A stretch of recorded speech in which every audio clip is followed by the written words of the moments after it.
ირანის რეჟიმი კიდევ ერთი დღის განმავლობაში აშკარა დაღლილობას განიცდიდა. ამ პარასკევს 2026 წლის 10 აპრილს დედაქალაქი თეირანი კვლავ კრიზისის ცენტრში აღმოჩნდა. უცნობი წარმოშობის დრონებისა და საჰაერო თავდაცვის გააქტიურების შესახებ ცნობებით.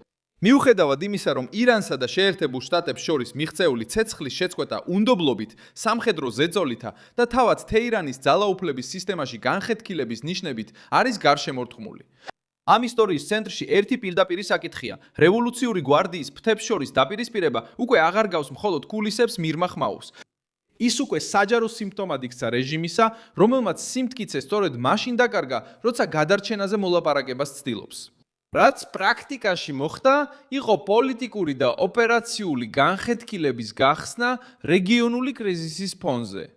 თეირანის მიმართულებით გავრცელებული ცნობები და ვიდეოები აჩვენებს რეჟიმის მხარდამჭერებს, რომლებიც კამათობენ ცეცხლის შეწყვეტაზე და აკრიტიკებენ ნებისმიერ ნაბიჯს, რომელიც უკანდახევად შეიძლება ჩაითვალოს. Street Journal-მა გაავრცელა ინფორმაცია, რომ შეთანხმება რეჟიმის ერთგულების მქონე პირების მხრიდან კრიტიკას ექვემდებარება, მაშინ როცა Guardian-მა აღწერა საჯარო დებატები და დისკომფორტი ირანის დედაქალაქში მთავრობის მხარდამჭერ სექტორებს შორის. ეს დაგვეხმარება გავიგოთ სათაურის მნიშვნელობა. საქმე მხოლოდ გარე ზეწოლაში არ არის. ეხლა საქმე ეხება შიდა დაპირისპირებას. გაგრძელდეს კონფრონტაცია თუ მიღებულ იქნა ზავი, რომელსაც ბევრი რადიკალი დამცირებად მიიჩნევს. ვინ არის ამ დაძაბულობის ცენტრში? ერთ მხარეს ირანის რეჟიმის ბირთვი და მისი ყველაზე რადიკალური ფრთები არიან, მეორე მხარეს კი მოლაპარაკეები, რომლებიც პაკისტანში გამართულ მოლაპარაკებების მაგიდასთან მიიყვანეს.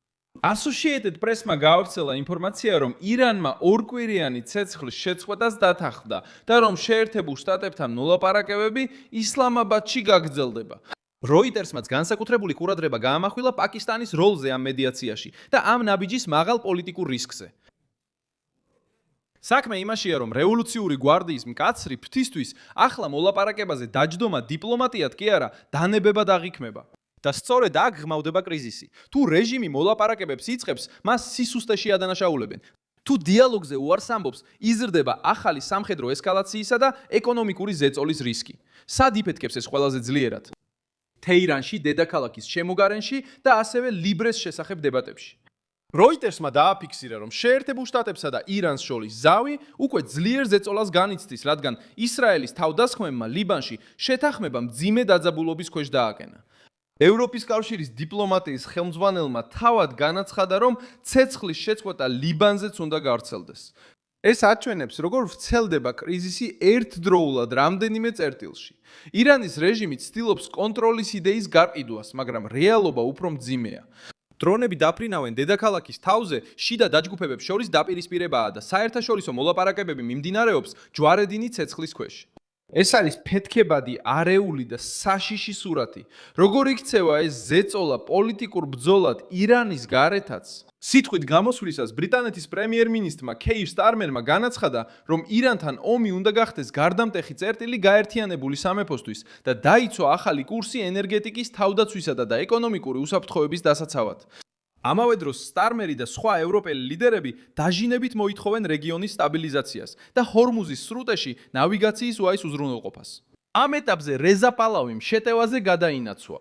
ხუთშაბათს გავრცელებულ განცხადებაში მან ლონდონი დაადანაშაულა ირანის რეჟიმისადმი შენწყნარებლობაში და მოითხოვა კურსის შეცვლა. განაცხადა, რომ სტარმერმა უნდა იმოქმედოს როგორც ჩერჩილმა, არა როგორც ჩემბერლენმა. კრიტიკა პირდაპირი იყო. ეს იყო მკაცრი, გააზრებული და სიმბოლური გზავნილი. პალავისთვის საუბარი შვებაზე და ცეცხლის შეწყვეტაზე რევოლუციური გვარდიის წინააღმდეგ წასვლის გარეშე ნიშნავს პრობლემის გახანგრძლივებას და არა მის გადაჭრას. რატო არის ეს ახლა ესე მნიშვნელოვანი? იმიტომ რომ 10 აპრილის შემდეგ წარმოქმნილი სურათი არის რეჟიმი, რომელიც გარედან ზეწოლის ქვეშაა და შიგნით გახლეჩილია.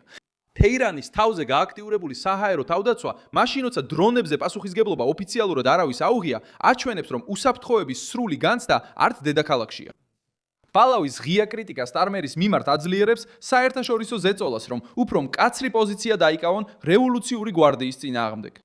და რეჟიმისადმი ერთგული ჯგუფების რეაქცია თავად მოლაპარაკების წინააღმდეგ აჩვენებს, რომ ირანი მხოლოდ გარემტრებს არ ებრძვის. ის ასევე ებრძვის საკუთარ ფრაგმენტაციას. საბოლოო გზავნილი მარტივია.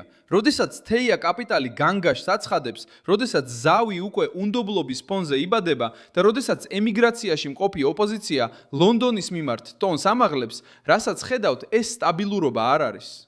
რაც ჩანს, ეს არის ალყაში მოქცეული რეჟიმი, რომელიც ცდილობს ერთიანი ჩანდეს, მაშინ როცა მისი ბზარები სულ უფრო რთული დასამალავია.